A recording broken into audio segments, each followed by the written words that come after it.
heard that with some folks that happens, so. Okay, we are going live, just so everybody knows.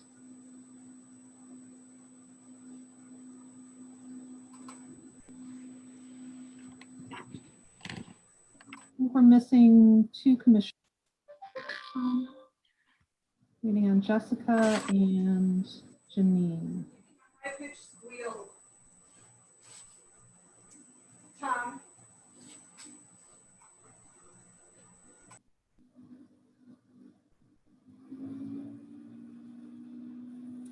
There's Jessica. There's Janine. All right. I believe we have everyone here. So, Does that mean I get to skirt doing roll call? I believe you can start with roll call. Oh, I said skirt doing roll call. No, you can start with it though. Oh, all right.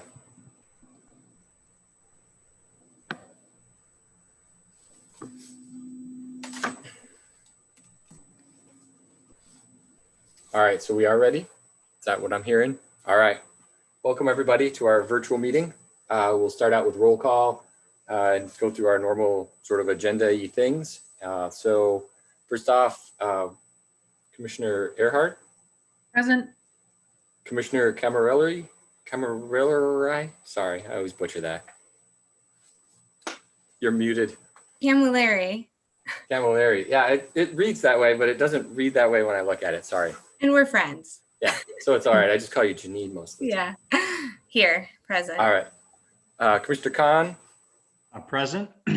Commissioner Townley. Present. Commissioner Crawford. Present. Commissioner Walls. Present. And Commissioner Schmidt. Present. And I am present too. As our council liaison. Did you get Commissioner Earhart? Yes, she was first on the list. One. Okay, thank you.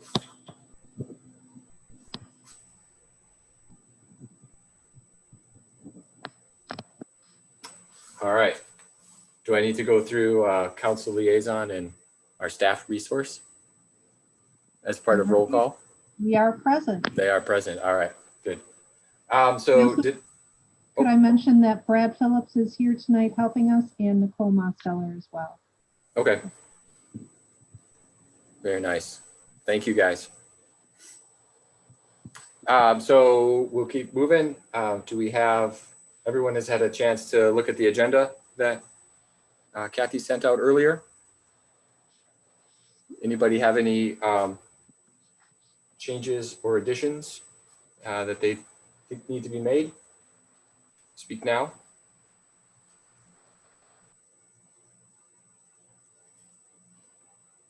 I think everyone went on mute because it just got really quiet. All right. Do we have a motion to approve? Motion to approve the agenda? I'll second it. All right. Everybody in favor of approving the agenda as presented?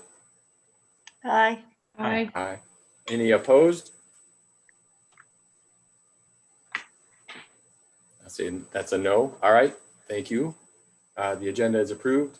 The next step is approving the minutes from our last meeting, which was back in July when we did the wetland mitigation topic. Does anybody have any changes or edits to make to the minutes?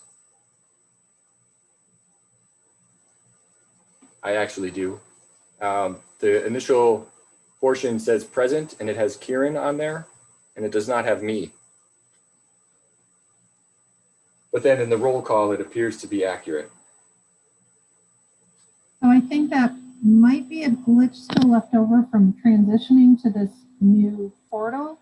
Okay. So let me check on that, Tom, and I will make that change and I'll make that fix. Okay. That was the only thing I noticed. Thanks for pointing that out. We'll get that fixed. Is Chris's name in there and present too? You know, you're right. He is not. That is another one that. Yeah. Thanks for catching that. Thank you. Yeah, he's down in the roll call portion. You're right. Okay. Sorry, Chris. I missed that.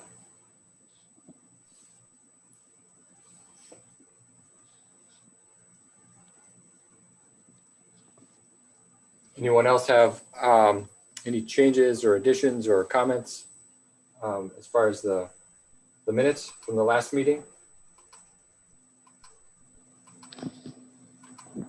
If not, would someone like to make a motion?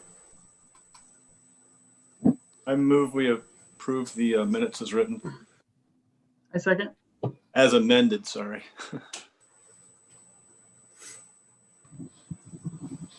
All right. All in favor of approving the minutes as to be amended? Aye. Aye. Any opposed? All right, I'd say the minutes are good. So we can open up. Nicole or Brad, can you tell us if there are other folks on at all? I'm not sure if I see anyone other than our regular group, but want to make sure. 3 people, 3 attendees. Okay. Would you like me to open it up? Now would be the time for any communication from citizens. A caller with the last 3 digits, 534, you can address the commission. You have 2 minutes. Hi, I'm curious as to whether the commission weighs in on any activities having to do with modifications to the city's properties. Over the past several years, there have been instances where we've had a lot of removal of trees and other habitat only to have concrete or pavement laid down in its place. In 2019, for example, along the northeast side of White Hills Park, we had about a quarter-mile stretch of trees that were bulldozed over and removed, and then a pathway put in there. Through the park, we had a lot of pavement that was also laid where there'd previously been more natural stone pathway. Plans were recently approved for Patriarch Park to remove some of the courts for the purposes of replacing existing courts and adding on several new courts. And they also wanted to pave additional space. We've got a parking lot that's currently natural, and they want to put pavement over that. We had the Northern Tier Trail when they renovated it, and I don't remember if it was 18 or 19. Did the Commission on the Environment approve that work? I know the Drain Commission subsequently cleaned the drain, causing the edge to be too close to the slope of the drain, and therefore about 1,500 feet of the current trail is going to be torn up and removed. And this 10-foot wide trail then is going to be moved 5 feet to the east at an additional cost of $170,000. So this means bulldozing additional trees and 30 natural seconds. habitat. And I'm just curious as to, I know that your commission weighs in on modifications that are made to other private properties, but I was curious as to whether you weigh in on modifications made to city-owned properties. Thank you.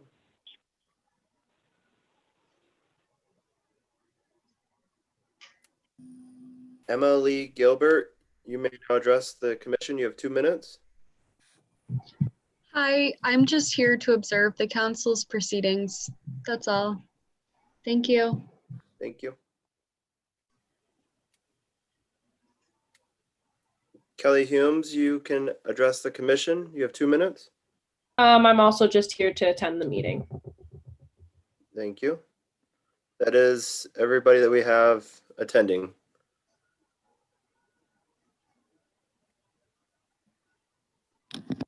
Sorry, juggling clipboards and things. Trying not to be too loud when I'm not speaking. Can everyone hear me all right? I heard from someone that I was a little squealy with the microphone, so I think I made adjustments appropriately.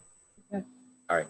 Mr. Allen, do you want to address the first caller?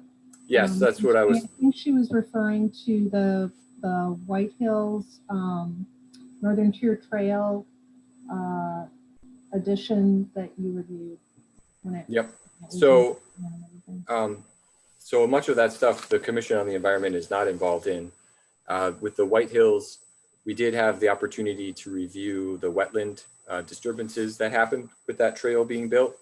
But in general, I was not familiar or aware of the changes that were going to be going on in Patriarch and some of the others you mentioned. That's generally not where our role falls into. So I would assume that's probably into the Parks Commission, though I'm not 100% sure. Kathy probably has a better handle on those. Generally, and I do believe some of the Patriarch Park, the current project that I believe the caller was referencing has not come to you, but I think it will. Okay. But I do know that I believe Wendy came to you with the plan for the renovations of the bathrooms, because I believe we talked about that south bathroom becoming a solar powered bathroom. I see Commissioner Schmidt is nodding. She remembers that. And some of the pavilion work and the bathroom work that was going on. But I think this is this new project has not come to you yet. Kathy, are some of these paving issues due to access for, handicap access, that type of thing that this person was discussing? I don't know all of the places she was talking about. So I could get a written explanation for the commission on that. I would have to go to Tim McCaffrey or Wendy Wilmers-Longfree for that information, but we could get a written explanation for that. But I know we don't weigh in on the paving of all of those, but I'm thinking perhaps that might have been a piece of it. I was also going to mention that when they presented, we did have a commission meeting a couple of years ago about the upgrades to Bailey Park. And we did make some recommendations on how to potentially build in some more environmentally friendly features to that proposal. So I think from time to time we have had some updates, but I don't think like for every park project, we don't weigh in on those decisions. But I know for the Bailey Park, we did have a presentation on those changes. One thing I might add too is that with private development, we only really get involved with the wetland permit reviews, where with city development, sometimes we're pulled in for other things like Janine was speaking about, just because they want our input on environmental impact. And usually they're pretty receptive to the things we provide, like Janine mentioned. I think it was a stormwater issue. We were trying to make sure that the water running off Bailey Park was contained, wouldn't add to more volume or pollution running off. I think with the Northern Tier Trail, we really just spoke to them about the boardwalk going through the wetland and trying to minimize the impacts to that wetland by raising the trail through there and putting it on a boardwalk. So they're just small footprint pedestals down in the wetland itself. But I don't think they asked for input on the northern part of that where there was some paving. So No, I guess I can offer that too. Yeah, and I think when we've talked about these, we've weighed like the benefits to the community having greater access so that they can get out and be a part of the environment, but also trying to limit any potential adverse impacts in making these upgrades too. And I think it's important to keep in mind is we're going to see this Patriarch Park project coming forward. Maybe it's an opportunity for us to think about impacts. So it's good we're aware of this issue. I can get you that written explanation concerning the moving of the trail. I think that when that trail was repaved, that wouldn't have come to you. It was an existing trail already. Maybe back in the day when it was originally formed, that would have come before the commission, but of course that would have been a very different commission, and we would have to look through back at that time, the notes at that time. So, but I will get that written explanation to you. Great, thank you. And I think the discussion with Patriarch might have happened during a meeting that I was not able to attend because I don't remember that one. So that's good to know. All right, I think that seems that we addressed that. I feel like we got a pretty good explanation. We generally get some insight from city. Private, it's basically wetland impacts that we are involved with. I think we can move to new business. Right, Kathy? Do I need to do an introduction for our next new business person? I think you should do the introduction, actually. I think that would be great, but I do also want to welcome Christy Alwyn, but I think you should do the introduction. Man, on the spot. That would be terrific. All right. Well, our next presenter comes from Eagle, Department of Environment, Great Lakes and Energy. Let's see if I can do this off the cuff. She's worked for the department for roughly 20 years. She's currently stormwater specialist with the state, works on coordinating MS4. And she's just a couple rooms away right now. So I'll let Christy take over from here. All right, thanks for having me. I should quiz Tom on what MS4 means, Cliff, and see if he passes the test. How is the noise? Because Tom is squealing on my end the entire time. Is it better, Cliff, or are we having interference still? Okay, good. Okay, well, today I'm going to talk to you about pHs. So this is a topic that I've been involved with for a couple of years now, and certainly it sounds like the commission has at least at one point talked about this, but asked for a presentation today. This is one that I provided before, because we have had a fair amount of interest over the years in this topic. So Brad, are you preparing the presentation then? I've got it here. Let me try to share my screen. Okay, great. I am comfortable with questions at any time too, so whatever works best for you. Can everybody see that? Looks good for me, thank you. Just tell me when you want to change and I'll switch to the slide. Okay, so today we'll just walk through our experiences at Eagle with pH monitoring and some of our concerns and some of the interactions we've had with communities who've moved forward in a similar manner that you may want to discuss this evening. So if you'll move to the next slide, please. So just so you're aware of pavement sealants, there's a couple of different options. So typically a pavement sealant isn't applied to a high traffic area, it's a low traffic area. So just this type of parking lot that you're seeing here, this is a parking lot over in Southeast Michigan. I feel really comfortable telling you about the age and color and quality of every parking lot now. I think by the end you will too, but sealants are commonly coal tar based, although they can be asphalt based, which we'll talk about.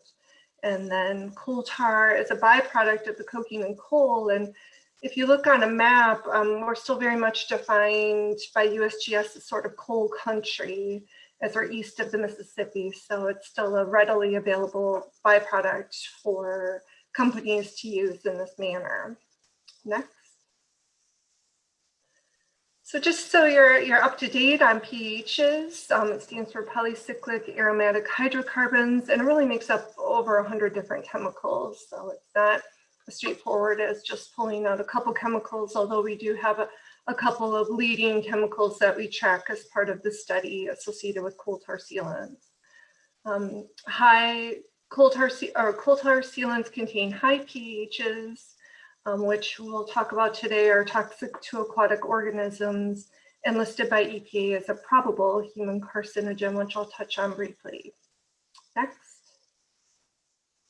So these are all the transport pathways for pHs, and we'll focus primarily on the stormwater runoff component today, but I do think it's important to note that there are a fair amount of tracking studies that have identified that when children are playing basketball on a nearby basketball court that's been treated with coal tar sealants, they find that dust tracked all the way into the house. So it's quite a ways, and if you can imagine, children are touching the pavement and potentially eating or ingesting food soon thereafter. There's a fair amount of human exposure to this as well. Next. So we relied heavily on USGS to inform our direction for our study that I'll talk about, as well as New Hampshire has a fair amount of data available. USGS has been tracking coal tar sealants for quite a while, or PAHs for quite a while. It was the contaminant of the year a couple of years ago, so it definitely had some high interest. One of the data points is the Clinton River here in Michigan, so we were represented in this data set. I think this next talking point, though, is probably the one we want to focus on most. It's just how much more toxic coal tar sealants are than asphalt-based sealants. So we see this pretty obvious difference between the two options, and this asphalt-based sealant is widely available. And then we do know that as stormwater runoff is hitting these paved surfaces, that they're either traveling to some sort of stormwater best management practice or directly to surface waters. Next. So here are the concentrations of pHs. So this is a really average parking lot here. You're thinking about the stormwater runoff going directly into that catch basin, which then very quickly could enter surface water. In this case, this catch basin enters a detention pond. The pHs are settling out into the sediment there, and you can just consider the impact from the concentration of pHs and the difference between these two products. Next. So this is just an average wet detention pond that can be found in many urban settings. And what we found is just a small amount of coal tar. So if that nearby commercial setting is sealed with coal tar, that this sediment in this pond is typically identified as toxic. And so it just requires a lot more work then to address the sediment in these ponds or other stormwater best management practices when an alternative exists that could potentially decrease or not cause an impact to this pond or nearby surface waters. Next. So I thought I'd share our sampling method, just because as you move forward, this method is so simple to implement that it helps with any type of enforcement portion of a potential ordinance. So this is my coworker, Sam. And I'd like to point out that you do not need to dress like a ninja to do sampling. He selected the black, it's not required, but we use this specific paint thinner. And all you do is you take a razor blade and you scrape any portion of a parking lot and you put it in any container and you pour the specific paint thinner, and then next. And then your samples are you're able to immediately tell whether or not it's coal tar or a mixed between asphalt and coal tar or asphalt. So all of these vials, the majority of those vials, that's coal tar. It's a nice tea color, pretty obvious. And then you start to see those mixed products in the middle, which have become a little more popular as some of the companies are trying to sort of navigate the pH line to see if their mixed product might be acceptable. And then the very far right-hand vial is the asphalt base. So a very simple test to determine which product is being used. Next. So this was our results from our sampling effort. We had a fairly diverse area that we sampled. Often our biologists were already out there, so they collected a sample in these locations. And as you can see, there's just like those vials indicate, the majority of the locations were served by coal tar sealants, and then you have this mixed product, and then you have the asphalt. So we feel like we definitely had a nice geographic representation in our quick field test. Next. So then we went on to sample sediment. So this is a stormwater pond, and we just went out on the pond in a boat and collected a sediment sample, which you're seeing here on the right-hand side, very attractive. Next. And we sampled not only those pond sediments, but surface water sediments. And I think I just want to draw your attention. These are sediment quality guidelines, And what we noticed was that most of our samples exceeded these guidelines for acceptable level of pHs. And so it's throughout our entire experience, we're just having this repeated finding that the coal tar sealants are present and that they're present at levels that are concerning just to aquatic life. Next. So we have had some legislation proposed. There's been a couple of House bills proposed to ban the sale and use throughout Michigan. They have not been voted out of committee, but the idea is to have a statewide ban to level the playing field in terms of use and sale throughout Michigan. Some of the other states have been successful at a statewide ban. Minnesota was the first, Washington quickly thereafter, and they've been successful to date in implementing their bans. Next. And then here in Michigan, because we don't have that statewide ban, every time I provide this presentation, more and more communities are added to these bans or restrictions. So MDOT was using coal tar sealants in their park and rides as well as rest areas, and just in the engine zone of those parking lots.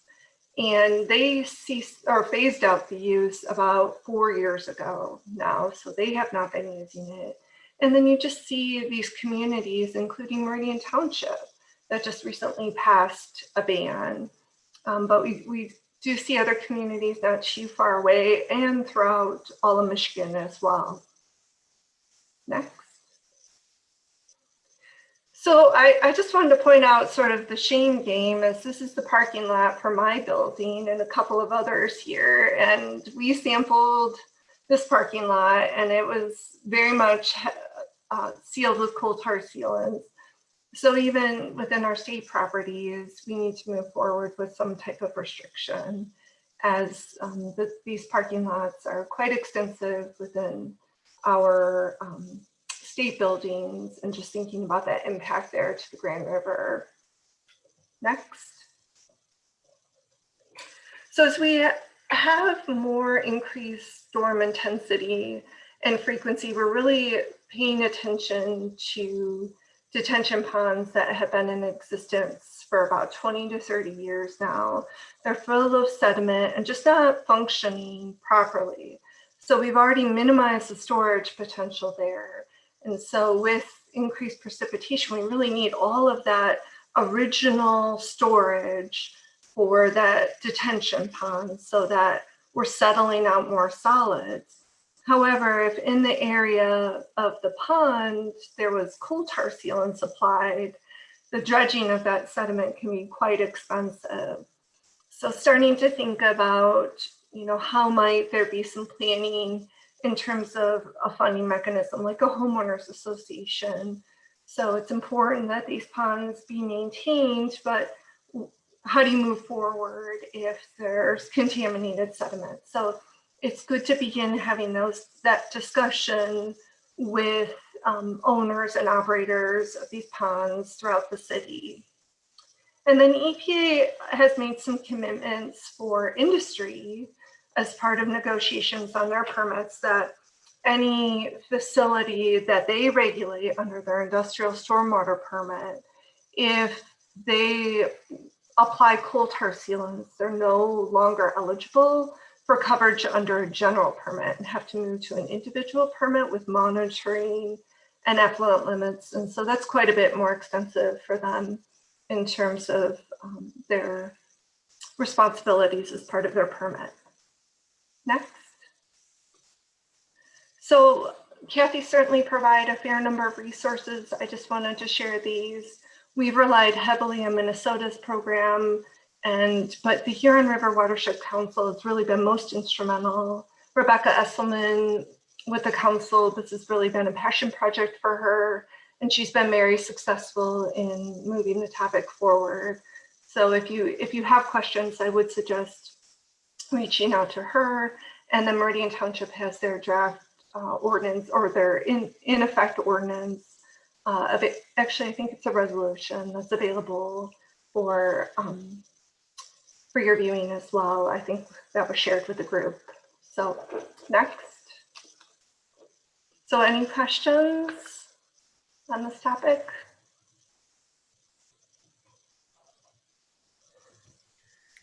Christy, I have a question in terms of the concentration levels that you're seeing, like after initial application, I would assume that it's going to be pretty high concentrations coming off, but what do you see like years afterwards?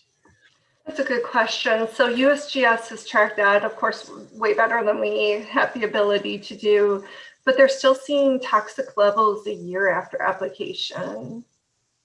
So I think after that's sort of the breaking point where they start to see, you know, acceptable levels, but that's quite a long period of time.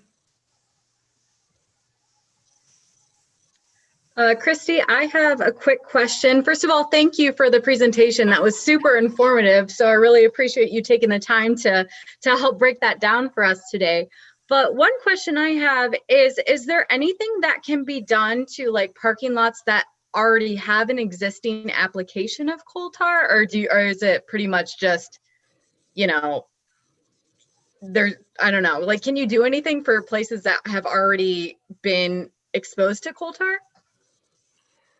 So you will just see the natural degradation over time. I mean, one of the things is it's okay to have potholes, but you know, that's not a well-received message. So the alternative is that asphalt-based product. So one of the challenges you're likely to hear if you move forward is that the asphalt product prices out in a very similar range, but it doesn't last as long as the coal tar product. So coal tar sealants last for about 4 years and asphalt base are about 2 to 3 years. So there is that cost difference to consider, but I guess just sort of considering the aquatic life impacts and the human health impacts. You know, that's it. Another study, I mean, there's studies that show for the applicators themselves of coal tar sealants that just their exposure is very concerning as well. Thank you. You're welcome. So putting any ban in place, this would just be a future type of mitigation, but it doesn't really do anything. And you're just saying that actually these parking lots will remain until somebody decides to tear them completely out and repave. Is that sufficient to, I mean, is this all that the city itself can do, or is that just the best that we should do right now in order to stop this, perpetuating? Yeah, I think the ban really has been the starting point just because it's so difficult to do anything in terms of a retrofit. It's just so expensive. So I think moving forward has been the approach that I've only ever heard about. And it's not to say that concrete has to be the replacement product. It's just that there is this alternative product that we're aware of, and we know the toxicity to aquatic life with that product is significantly less. And then the human health side of it too, being more safe for people and children. I mean, certainly I was there the day that my children's daycare parking lot was sealed, and thinking of all these little kids just running around people's church preschool parking lot and tracking that into the preschool setting. I mean, that had me really thinking about what do we need to do to move forward here. Christy, I was going to ask about Ann Arbor. So you showed on your sampling that you guys did in Ann Arbor a pretty high number of places that still had the PAHs. So is that because those were private, or like the ban that Ann Arbor has? Did they ban certain areas but not others? That was prior to their ban. All of these bans, I think, are within like the last 3 years or so. So it's just going to take that time. I will say, just to think about too, is the enforcement part of this has been a discussion point. So should you move forward, who's going to enforce to ensure that this product isn't used? And that's where that quick test really at least provides a starting point. Staff feel comfortable, and it's very inexpensive to confirm which product is being used. So that is a nice part about enforcement. We as residents don't have easy access to coal tar products. So they're banned from Home Depot and Lowe's. So this is really commercial application in a private setting, like you're saying, Janine. Also, you know, I live in the Bailey neighborhood, and there's like part of our, I guess, parts of Collingwood were recently redone in sections, but not the whole street. And it's just kind of awkward. But do you think that in that instance, do you know, Kathy, is the city using coal tar sealants? Hey, Janine, so I've asked that question before and I've been told the answer is no, but those are recent pavings that I would want to specifically ask about just to be certain. So I'm happy to do that. So the area around Collingwood, the patching that went on, because it's not like an entire block. I think it's a section of road that I saw that's been done. I'll be happy to ask about that. I don't think that it's readily used in any road setting. It's really limited to parking lots. Okay. Thanks. That's helpful.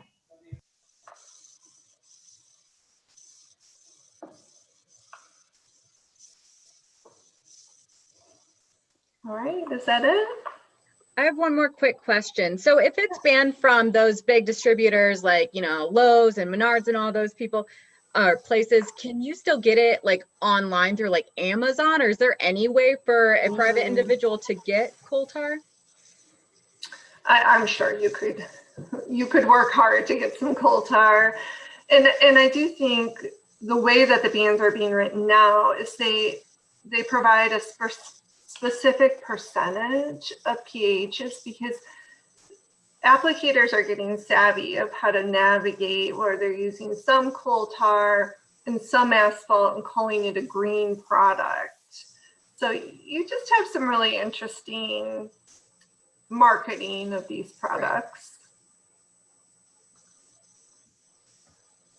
Do you have an example ordinance that the state's recommending using?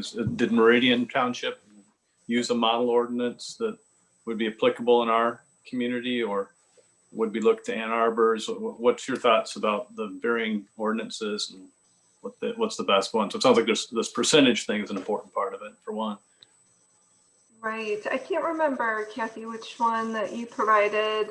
We don't really support any one ordinance as part of our efforts. I think I think they probably look pretty similar if we were to look at them side by side. Meridian Township, theirs is pretty short, and I just can't remember if it was a resolution or an ordinance offhand. I think I need to go back and revisit that myself. But I do think the Huron River Watershed Council has a model ordinance on their website, and they've just been really successful in some of those early communities in working through some of their challenges. So I think that would be a go-to place to look at their example.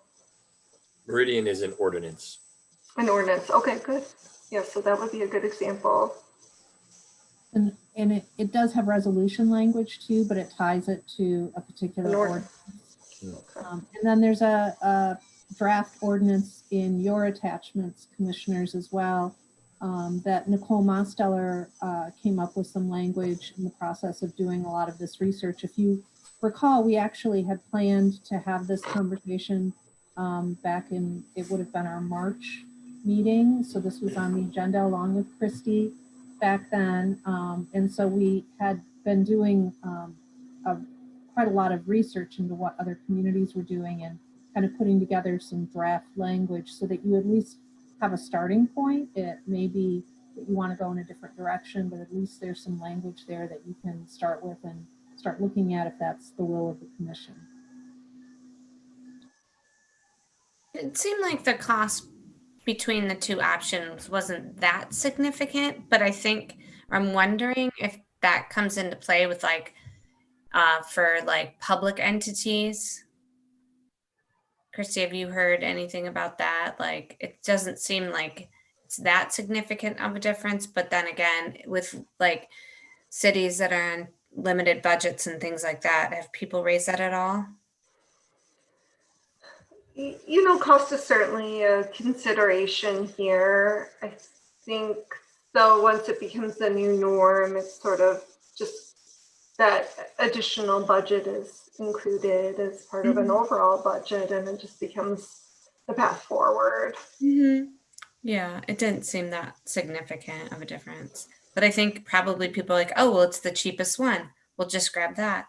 I think that's it. It's just the cheapest and people aren't aware, and you get this shiny black surface at the end, and that's the goal really ultimately. I don't think there's much thought. It is interesting too though, because the coal tar sealant industry obviously is very much advocating for the continued use of this product. And one issue they cite is that there is a shorter window of application period for asphalt. You need warmer temperatures. I think it's above 50. So that really shortens the application season where coal tar can be used longer or can be applied in colder temperatures.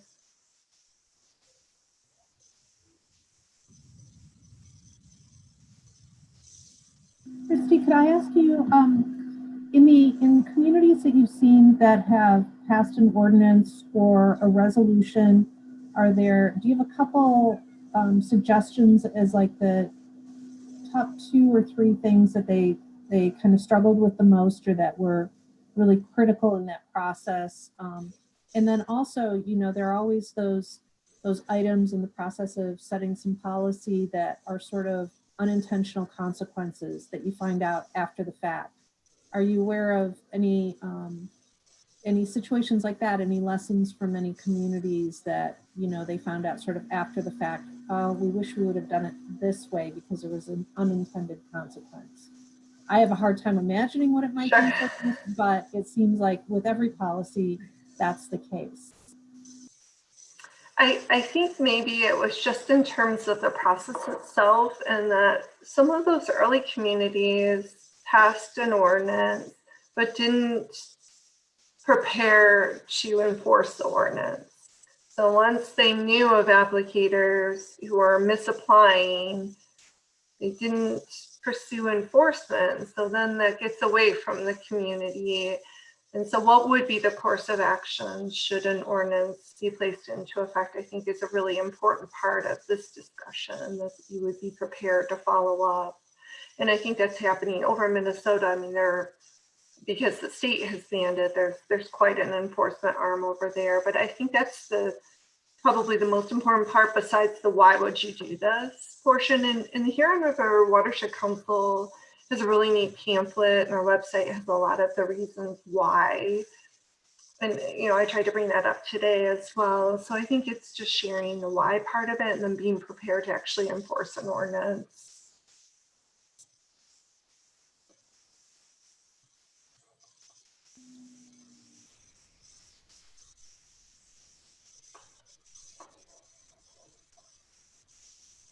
All right, is that it? Any other questions? Well, thank you so much for allowing me to present, and let me know if you have any questions. Thank you. Thank you, Christy. Nice job. Bye. Thank you.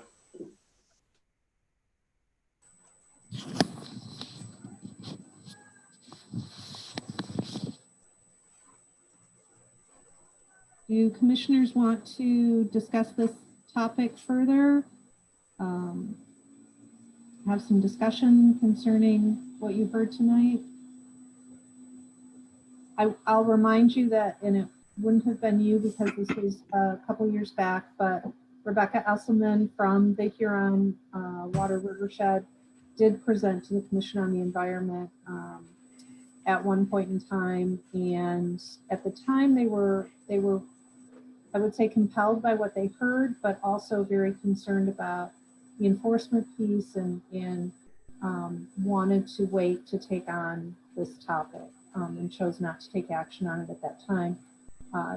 Tom brought the topic back to the commission back at the start of this year. So we put it on the March agenda to discuss and to have Christy here. And of course that got delayed with COVID, but now we're kind of back up to back on track again. So, and I provided you with possibly too many materials in your agenda packet. So didn't mean to overload you, but I kept finding things, and Nicole found a lot of things, and you know, I included her really copious notes about sort of the process of looking at, you know, what other departments in the city would this affect? How would you interface with that? What ordinance could this fall under if it were to be an ordinance change? So there's a lot of information there as well. And I think that there would still be some information to gather and some folks to talk to, but I'll leave that up to you to determine how you want to proceed with this subject.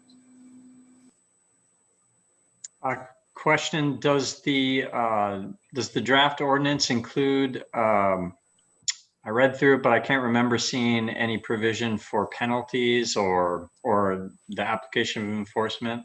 So is there something in there to that effect? And then also, do you have any thoughts about how that draft ordinance would be enforced? There was some thought that it could go through building inspectors potentially through that process. One of the things is that there are lots of licenses through the clerk's office for various services that people are licensed for within the city. I don't believe currently that this is one, but that would be something to look at also, where if you were to be an applicator within the city, you would have to first be licensed within the city. I don't think that the draft ordinance contains any monetary penalty at this point. If it were to be tied to an ordinance, it may need that kind of language in some way. So I have a question about private apartments as an example, where they're going to just, you know, repave their parking lot. So we could ban the use of the sealant, and then they just happen to repave.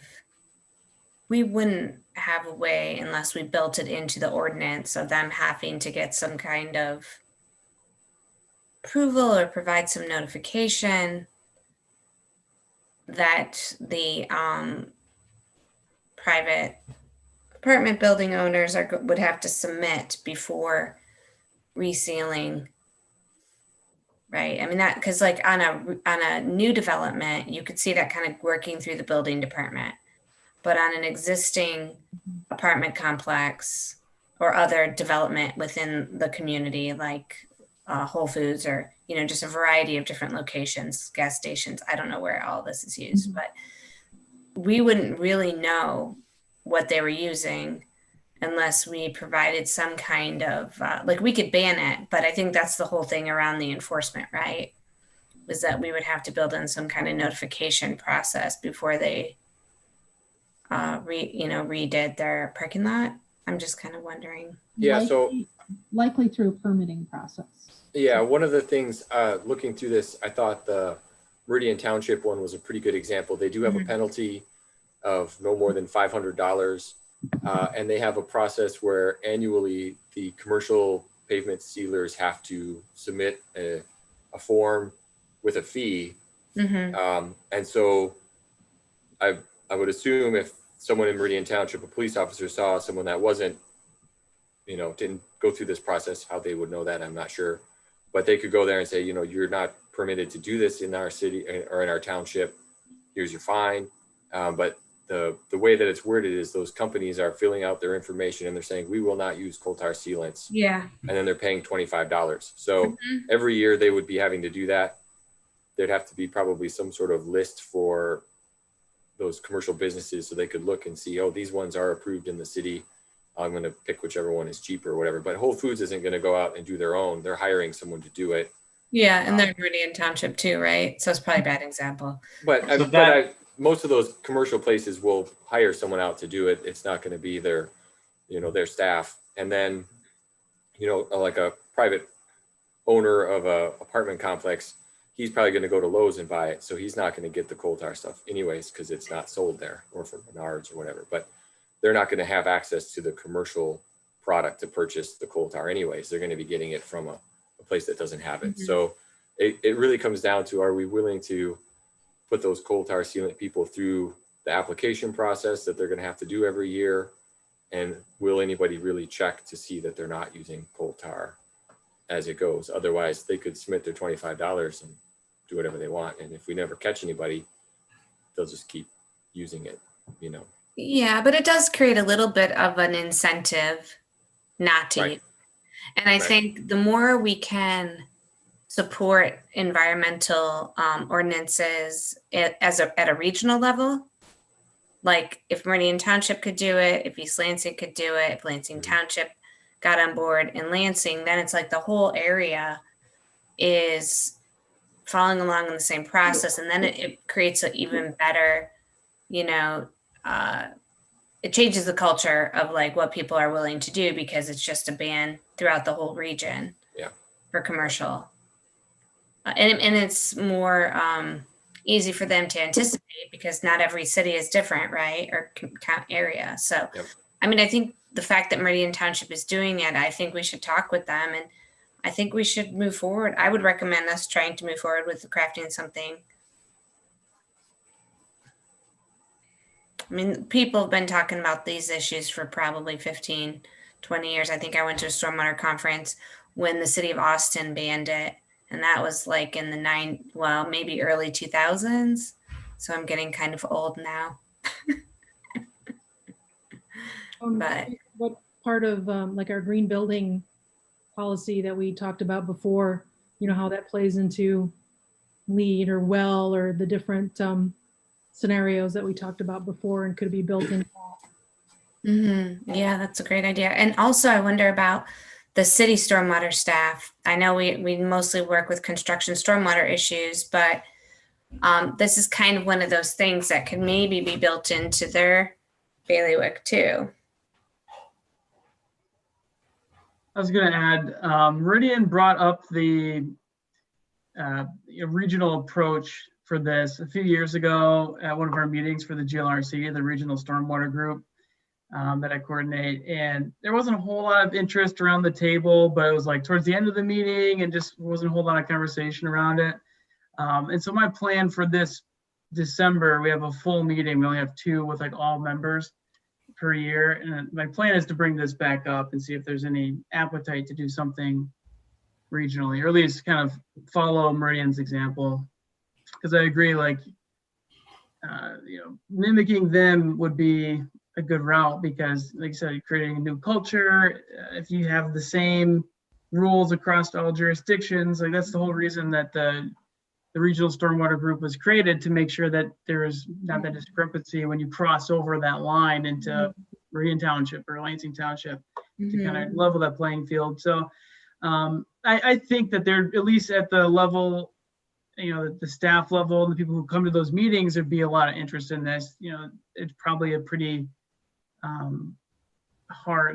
just not a very quick process to get 17 communities on the same page, through ordinance changes and resolutions and stuff. But I think that would be a good vehicle to do that regional approach. And I think that there would likely be a lot of interest around the table. I think if we build off of theirs, it will be more likely to be successful, probably, because these commercial operators are going to want to follow a similar approach. It gets really, can be difficult when you have regulations for each area and they're different.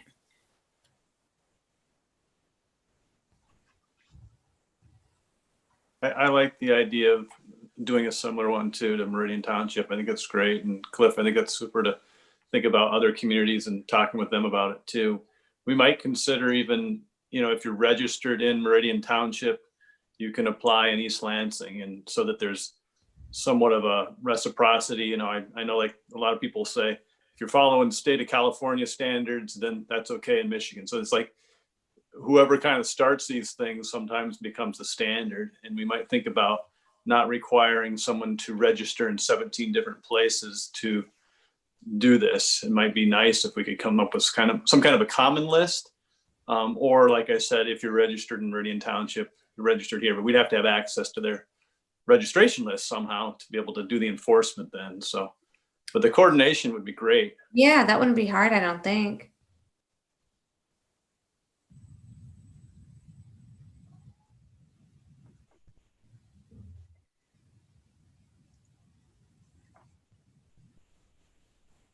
This is good discussion.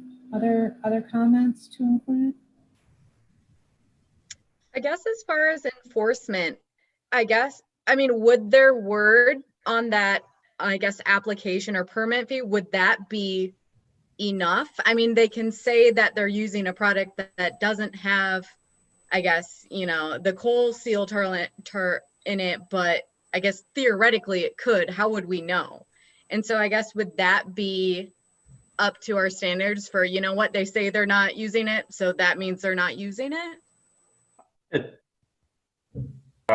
Sorry, I think you could probably ask for the product information. And if they can't provide the product information, then, I don't know if that's enough. It looks like that sampling method is pretty straightforward. So if needed, it seems like staff could collect a quick sample.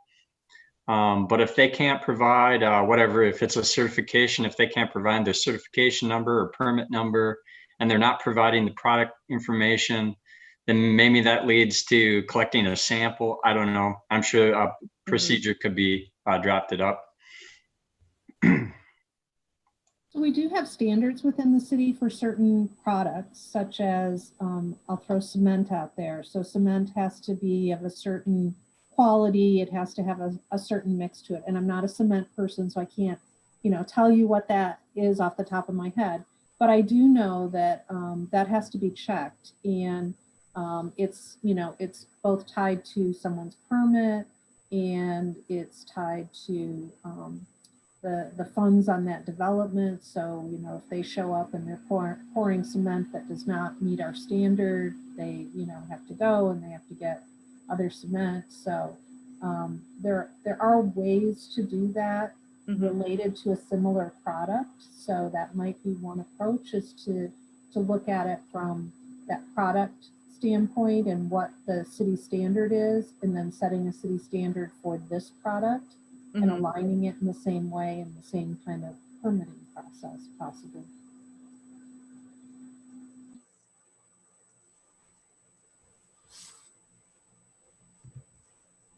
Yeah, I'm looking at the words are escaping me. The policy resolution that Nicole put together, the draft one. And she has some information as far as the city requiring contractors and sealing companies to list the products and materials they plan to use in the paving permit application. So if someone's getting that permit, we should be at least getting that information. It says that that their permit or their application would not be accepted if they were using coal tar based products. So there's a course filter there. Now maybe everyone resealing stuff doesn't have to get. I don't know if just a simple reseal on an existing property needs a permit of this type. That's probably up in the more details of this extended list that I don't know if I read it or if I just forgot it. It's probably in there. So I think there are some avenues to get that information. I'm wondering too, maybe just for like a quality assurance measure, if you can set okay, there was, 100 applications this year, and we're going to do 10 random samples from these locations that we know of, just to kind of, just make sure that it is matching up, just because, it seems like the test is super easy, and to go and do 10 samples wouldn't maybe be all that strenuous. So maybe that's something that could also be considered.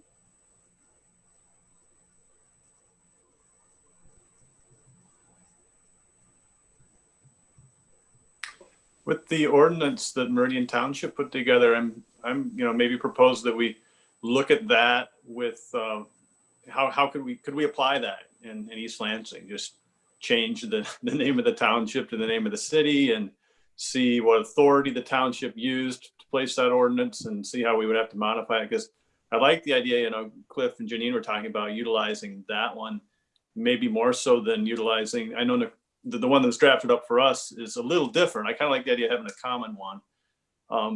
If we did that and then gave it to someone to review in an enforcement area within the city and someone to review from like a legal ordinance perspective, we could get some feedback from them on whether or not we could do that and then whether or not they could enforce it and what would their recommendations be on enforcement. Then we might be a little more knowledgeable about how city staff might accept something like this if we were to put it forward. Does that seem like a logical next step? Or is that too many steps? Make sure I got all the steps right here. So what you're suggesting, and I would agree, if Meridian Township's resolution had been available when we were working on this earlier in the year, that would have been awesome, because we much would have preferred to have a model really close by and nearby in that regard. So take that resolution you're suggesting an ordinance change and sort of run it through the departments within the city that will be affected by this, and also potentially run it through the city attorney's office to look at how it connects to existing ordinances, if we can make it function in the same way that Meridian Township is making it function within their city, so that we have, those controls, those quality controls that are in place, and the methods for ensuring that this is a policy that can actually be enforced. Is that basically what I'm hearing the steps as? Yeah, I think you got a good summation of what I was meandering about there. But yeah, other people may have some other good ideas. I just kind of throw that out there as a starting point. Yeah, Lisa has her hand up. She's right Lisa. here on my screen. To be seen and not heard, but I would be happy to kite a version of Meridian's past the city attorney and shepherd it through the council process. And I know Kathy is very, very diligent with city staff. So if we each do that, if you want to vote tonight, or if you want us to do that and bring it back to you, whatever you choose. Do you want to do sort of a dual track system so that you're taking one piece and I'm taking one piece through city departments, or do we want to try it one at a time to see what feedback we get? I'll defer to you, whichever has traditionally worked best. We have been very flexible, so it's usually kind of what this body thinks is the best route to go, along with the council liaison's input as far as trying to bring it full circle, because once we have it approved by this body and it's kind of run through those channels, then we would bring it to city council for approval at that point. So well, things tend to get eaten in my voicemail and on the endless sticky notes that are like the Lion King around my computer screen. So never let me sit on a project if you can help it. But I'm inclined to do it sooner rather than later. But again, I defer to you guys. Are the commission members. You've been through this route before, as has Mr. Shambo. So I like the idea of the resolution mimicking Meridian Township. And is there a way to put something into it before it goes to city council saying that we also encourage this to become a regional type of, wording across, the area, so that we are kind of all pulling together in the same way? So Cheryl, what I hear you saying is that we would take that Meridian Township language, adapt it to East Lansing, but keep it very much the same language, and maybe add a sentence or two that says, the city of East Lansing recognizes that this language was adopted from a nearby township, or we can even name Meridian Township. And it is, our intent to encourage regional adoption of this by closely aligning with this township. Would that be something you'd want actually written into the ordinance so that it's public knowledge that you're? I think so. I mean, it's one of those things of we're not doing it just for us. We're new, these watersheds and that effect, the water doesn't stop at the city borders. And so why wouldn't we try to make this more of a more regional resolution, or encourage the region to adopt the same things, so that as you're dealing with these contractors, like they said, they're not 20 different kinds of ordinances that they're trying to, work through. And we're saving them a bit of paperwork if we can consolidate the services across, the region.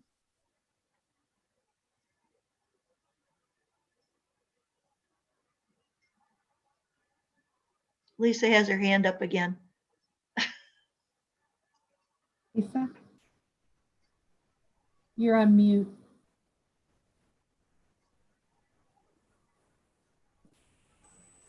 No, she's not. Cannot hear you. We can't hear you.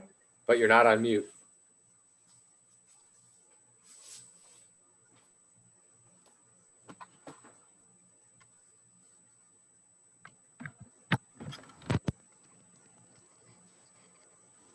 Now we'll try it. All right. Has the microphone kicked in yet? Or, okay.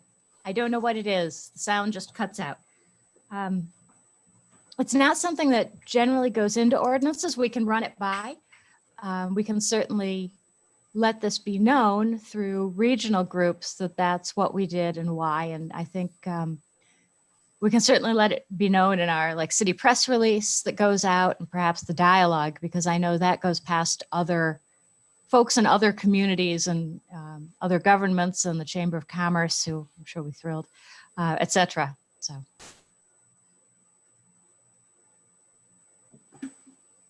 Yeah, I agree. I don't know that it needs to be in the resolution, but promoting it to other regions, we can just rely on.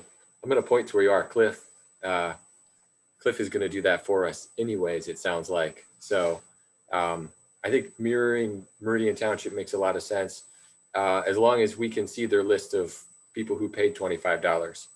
And then, the contractors maybe won't be as upset with us because we're not going to charge them $25. They can't be as mad as they were when Meridian did it.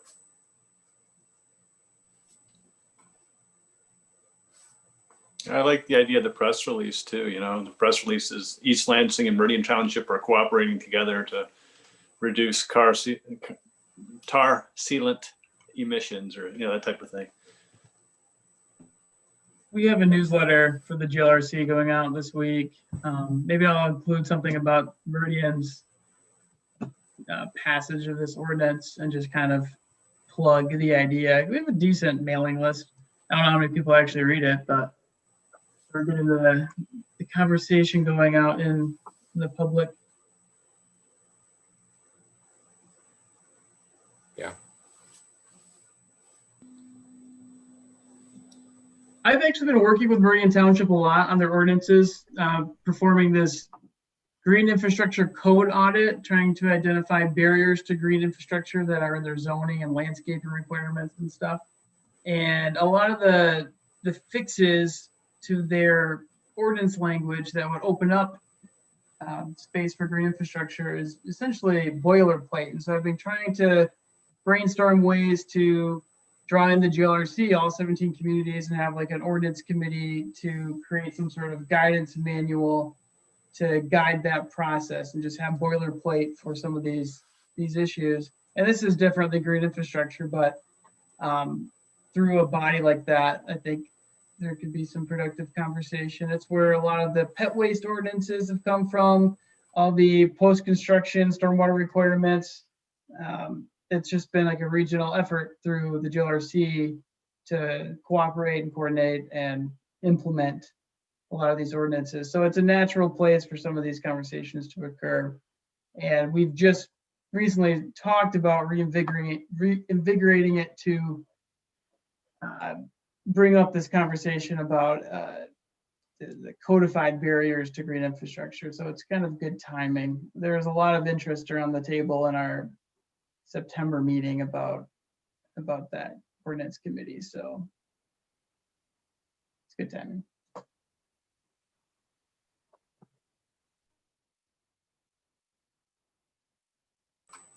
Okay, so I think we're settled to want to mirror Meridian, their process. So I think the question might still be, do we want this to be going to council and through city departments at the same time through Lisa and Kathy, or do we want to do one first and then the other?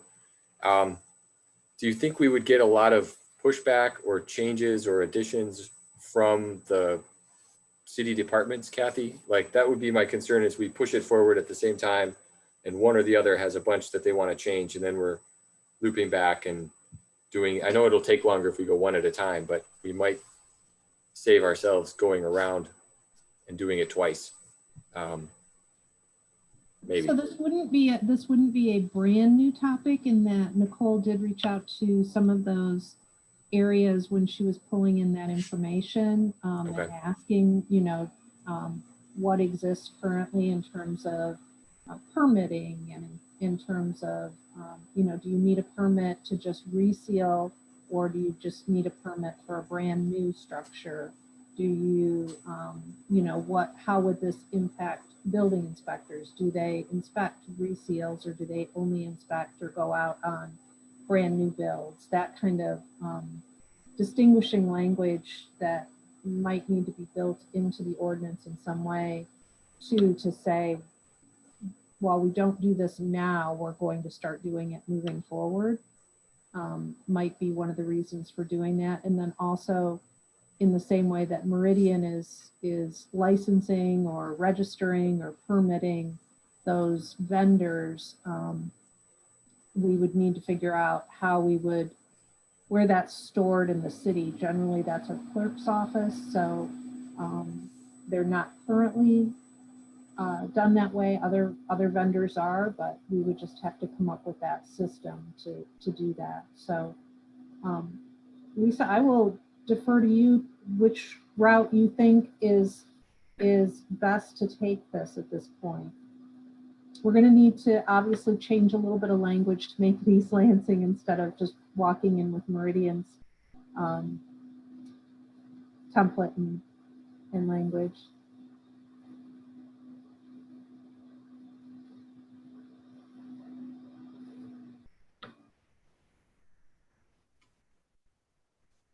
I don't know. Okay. Okay, there are certain committees in the city that are famous for never making a decision, and we don't want to quite fall into that. So you want to do it just on parallel tracks and see if we can do it as quickly as we can? And so let's do this. I will run it through the city departments. I will change up some language. I will run it to you.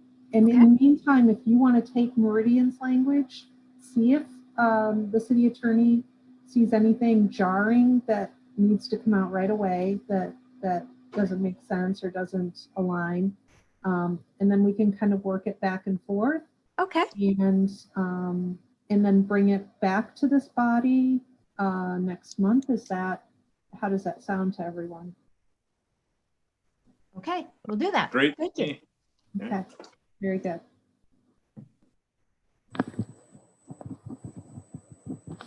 The new sign language of COVID. All right, so this will be on our November agenda. It should be in a very close to final form at that point for you to move on to city council. How's that sound for a plan? Excellent. Great. This body does make decisions. I know, I was just teasing. That's how easy that was. There's one very, very deliberative panel, and I'm really happy to be with you guys for many reasons, including that one. All right, so we'll get to work on this, and I may share some initial language with this group, just in case if I'm struggling a little bit with it, or there are a couple of different ways to go. I want your input before November, so I'll send you an email and run it by you, and we'll go from there. Thank you. Good deal. Chair Alwyn, I will pass it back to you. All right. I think that was it for our new business, right?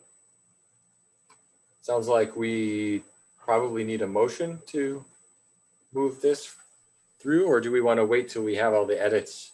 How's that process work?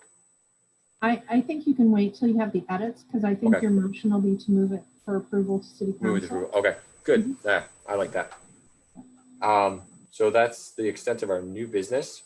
And that brings us to staff reports, which I did a terrible thing and I didn't look very closely at yours, Kathy. I know you're very busy, and I know that. The one thing that jumped out to me was you got to tour the Mterra facility, and I'm jealous. So Yeah, I have questions. So where are we with that, Kathy? So they're still talking about an end of October, very beginning of November opening. We've been working with the city of Lansing on the ribbon cutting, which will be done electronically with both of our mayors cutting a ribbon and doing a short video that can be then shown on the news in different places. So the video is going to incorporate the inside of the facility, some shots, some information about the company. I think the owner of the company, Emmy, and some of the folks from the company will be talking on the video too. And then, like I said, the mayor of Lansing and the mayor of East Lansing have both agreed to make statements on video. So a couple developments that have occurred since we last met or were in the works, probably, I might have talked about them a little bit. The Food Packaging Institute, along with Eagle and RRS, there's a grant that has been given to Mterra for accepting some Food Packaging Institute materials, specifically cups. So cups are a big one. Coffee cups that weren't previously automatically accepted into their stream, but they were given a grant, and now that's being promoted. So one of the things that you'll see shortly, we just finished the design for it, but our new recycling truck that we received funded in major part by Eagle for $240,000 of grant money, is going to have a truck wrap on it that promotes our recycling program, and it's going to also promote the inclusion of the cups. What kind of cups? So we're talking, it can be coffee cups, it can be all kinds of cups that they're willing to accept now that they couldn't, and it can be coated as well. So that's something that is different. So this is paper. Mm-hmm. Okay. But hot and cold. Okay. So that's something that we were kind of waiting the news on that, and that just got finalized recently. So we're trying to roll out that kind of exciting piece along with all of our new recycling guide and adapting that. So that's pretty exciting. So there'll be a little bit more information shortly in the next couple of weeks for sure. But the facility, when I saw it, it was they were just getting all the new state-of-the-art equipment in. It was really exciting. You know, their workers, there was a little bit of a lull because they're primarily a Canadian company, and they were having trouble getting people here to do the installation that they needed to do. But they had to quarantine for 14 days, and then they were able to start work, and they can't go back unless they quarantine again. And so it's been a complicated process, but they're getting it done, and they're getting it done in the time frame that they said they would. So we're very, very excited. And at the point at which they're allowed to open it up for tours, I will make sure that you guys are aware of that, and we will try to arrange something. It's going to have to be probably post-COVID, but we'll get it done. So. Have you seen any other, I sent you an email to this effect, any other effects that COVID seems to be having on issues and recycling in the communities? My greatest fear is seeing, I know dealing with brokers in the past for recyclables, that they might take this as an opportunity to draw back on what materials they're willing to accept. I know Waste Management has been trying to do that for years because they just don't want to deal with the difficult to recycle materials. So I'm worried that COVID and all of these shutdowns and these safety issues and all of that are going to hand them an opportunity to say, no, we don't need to do that. We can't do that because, and therefore kind of set back any recycling efforts in some cases. So I was wondering, what's the city look like as far as how much materials are we still taking in? Have you heard any buzz to the fact that these brokers or these people do not want some of these types of materials that we might otherwise have collected prior to this? Right, right. So, our biggest challenge in the beginning of this, because we were allowed to continue essential services, but we did shut down the drop-off site for a period of time. And that was for multiple reasons that kind of all occurred at once.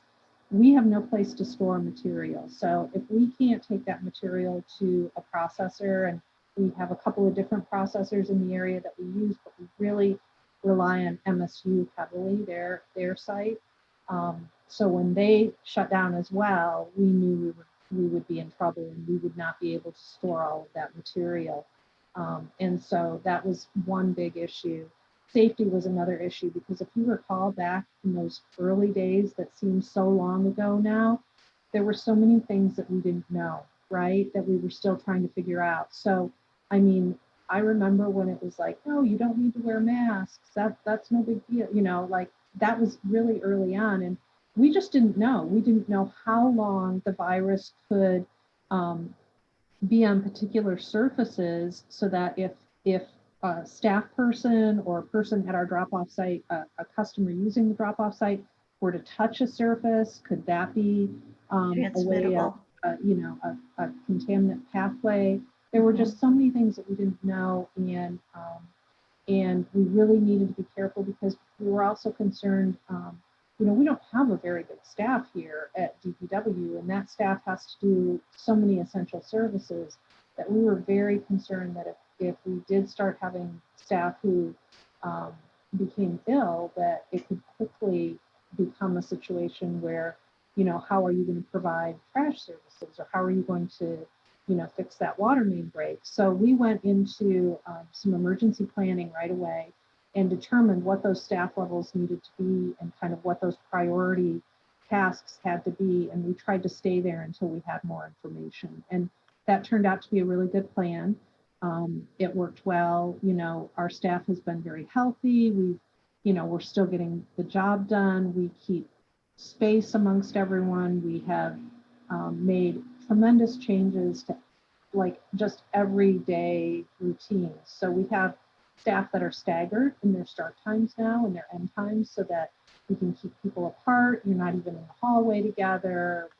We're not gathering. We're using, calling and texting instead of talking in person. We're doing all of the things that lots of organizations are doing. As far as recycling volumes, it was interesting to look through sort of when COVID started and what did our curbside recycling volumes look like. And really, there were only 2 points that looked different than last year, where I would say slightly significantly different than the previous year. And that was, there was a period in May and a period in August. And when we looked at that, we said, well, that coincides with what we typically would see for move-in, move-out times. So, properties in East Lansing, there are 2 times that students move in and out. They move in and out in May, and they move in and out in August. So there are 2 different lease systems going on in the city, and it makes it very difficult for us because we're re-educating people at 2 different times in the year. But we expect to see certain fluctuations during those times, and they just weren't as great. And we also noticed, with our bulk item pickups and other indicators of move in, move out were just not as fluid as we would typically see. So we don't know if it was that many students chose to kind of stay where they were, or they chose to go back home, or they were leaving at different times. So it was hard to see that curve because it was sort of flattened out over time. But it wasn't significant. I will tell you that what we saw when we opened up the drop-off site was significant. Cardboard. Yeah, we had a lot of cardboard and we had so much polystyrene. I mean, it was really, really tremendous. And so we asked for extra pickups knowing that it probably would happen. The other thing with polystyrene, and I think it's a function of all the takeout that people are doing. I mean, that's what I hear people talk a lot about takeout, is that our polystyrene levels went from, let's say roughly 650 pounds a week to now we're looking at more like 850, 900. We've had numerous weeks where we were well over 1,000 pounds of polystyrene, to the point where Dark Container brought us an old trailer that we can store the polystyrene in, because we're being told we're like the largest collection point that they have right now in Lowell, Michigan. So in terms of weekly volume, and we can fill a whole trailer some weeks. So they've got to have a place to kind of store a little extra. So those are some of the things. I made some notes about your question too. I think those were some of the big ones. Of course, simple recycling, our curbside, textiles, household goods, recycling service is still on hold. I think they've managed to get up and running in maybe one state, but they're still struggling to get, we're in contact with them pretty much every other week, and they're trying, but I think it's going to be a little bit.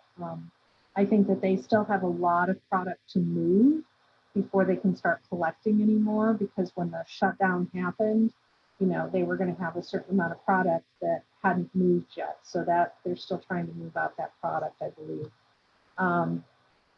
And I talked about, let's see, the drop-off site, safety, and we talked about MTerra. So those were kind of all the big things that I had for you. As far as other changes, where the city is changing course for certain things, I think we're really kind of back on track with things. So as evidenced in the ability to really start meeting more regularly and start working towards, the kinds of things that you guys were doing prior to COVID. So thanks for asking me that, Cheryl. Yeah, that's good.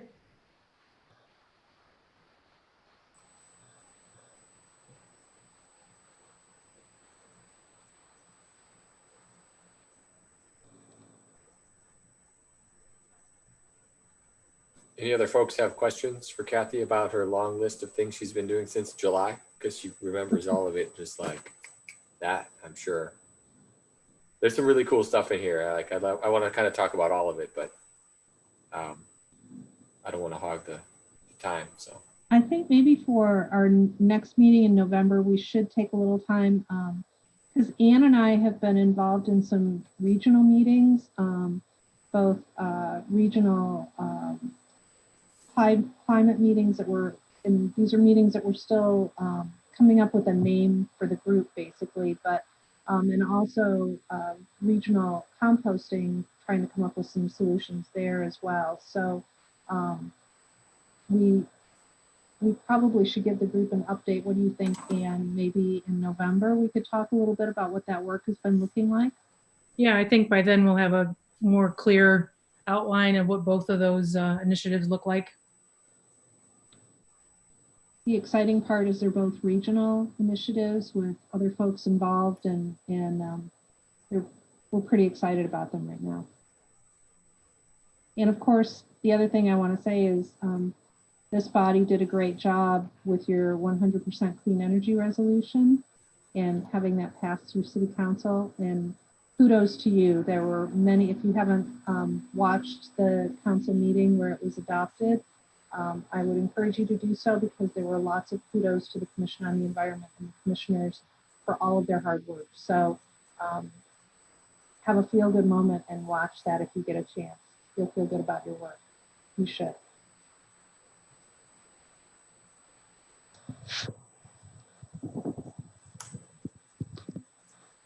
So one thing maybe we should mention is that the review of city plans, Kathy, that sort of happened last time. I know you sent an email out to us that said, here's the stuff for you to review. I just kind of want everyone to be aware of sort of where that came from and what that means. And I think you'll do a way better job of explaining it than I will. How do you like that? That's good. So there's a 2-track kind of system for for commissions to weigh in or to comment. And for this commission to comment on site plans that come through, the chair is automatically copied into the planning commission agendas and into everything that goes to planning commission. Am I saying that right, Tom? You get that email that goes to planning commission that has sort of everything in it, the body of work. There's also another communication that goes out on site plans to comment that copies the Commission on the Environment on as well. And so we're going to make sure that that's getting like right to you guys, directly to you. So it's just going to go, we're going to have it so that it's sent to the chair, but we're going to make sure the whole commission at least is aware that this went and you have the opportunity to comment.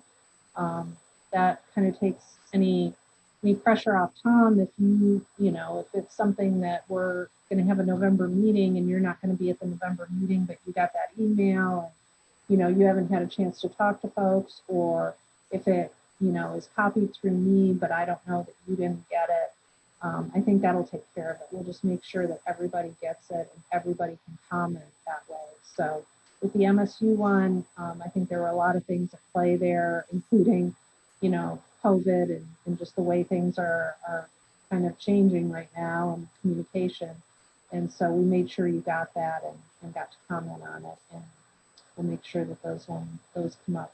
So, and just so you know, you guys, I thought you did a really nice job commenting on that, especially with such a short time frame to do that, but you had some really great comments, and I know that was well received. So I would keep that up and continue to press on those items. Is that clear? It's just, for me, it was, I didn't know that was a opportunity that we had as a commission. And I thought it was really neat that we got that opportunity and that we will get that opportunity. So just so everyone knows that wasn't kind of a one-off thing. That's more the direction things will be going, where you'll have an opportunity to see those things and ask questions and make suggestions. And I like everyone getting it because you guys all have different, the comments that I saw came in were all very different from the different commissioners that participated, which I appreciate. Things that I would have never even noticed, like got pulled in and got into the conversation. So thank you. I think Lisa has a question. We do have some Open Meetings Act issues with reply all. Because this commission only makes recommendations to decision makers when we're talking about things like site plans, it's not an Open Meetings Act violation to hit reply all and have that conversation online. Still, I think the spirit of the act and the spirit of East Lansing is that we have the conversation in meetings whenever possible. And so I hope that we can do that. There are very few people at our meetings, and this is like the first time I've heard public comment, I think, ever, which is great. But I think the goal should always be to discuss it in a meeting where people at least have the opportunity to attend. So thank you. And because I sort of staked that out when I was running for office, I feel a special need to hold everyone to it. It would be a bit much, really, if I was like, no, let's all have secret meetings. That would be wrong in many ways. Yeah, the timing with this last one was what spurred that to happen. But if we have with more time, definitely sitting down and having the discussions. Exactly. And we're all trying to adapt to changing timelines and circumstances. But now that we've gotten a accustomed to the Zoom format, and things seem to be leveling out to the new normal. It's always better to do things in a public forum, even if we're all alone. Thank you. We appreciate that too. I think we're all learning too sometimes. And, you know, we appreciate you sharing that with us too.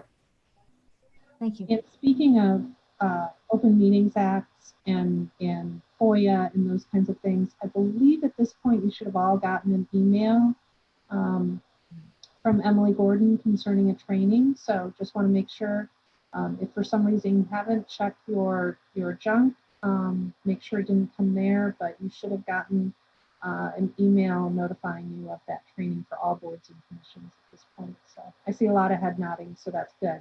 I just want to confirm that everybody did receive that, and be sure to RSVP to her. So that's really important training that we need to have. Thank you. All right, thank you.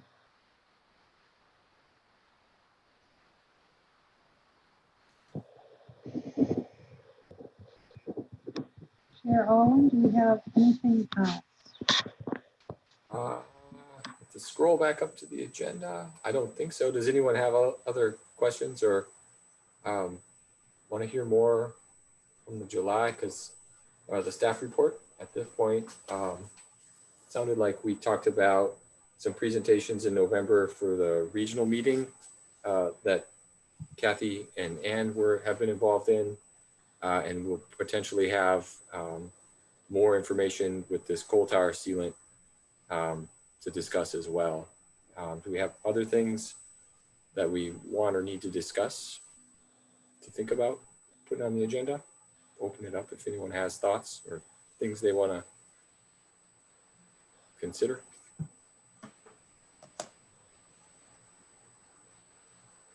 No. So I think we can work our way towards adjournment unless there are other things we want to discuss, which would mean a motion. Hint, hint. I move to adjourn. Second. All in favor? Aye. Aye. Any opposed? All right, I think we're adjourned. Thank you, everybody. I think this was a good, successful, normal commission meeting. So it sounds like we're going to move forward with more regular meetings now. Yeah. Kathy? Okay, good. Yep. I like it. All right. Thank you, everybody. Have a good evening. Thank you all. Thank you. Nice Keep work. Everybody. out of the pool. Bye. Thank you.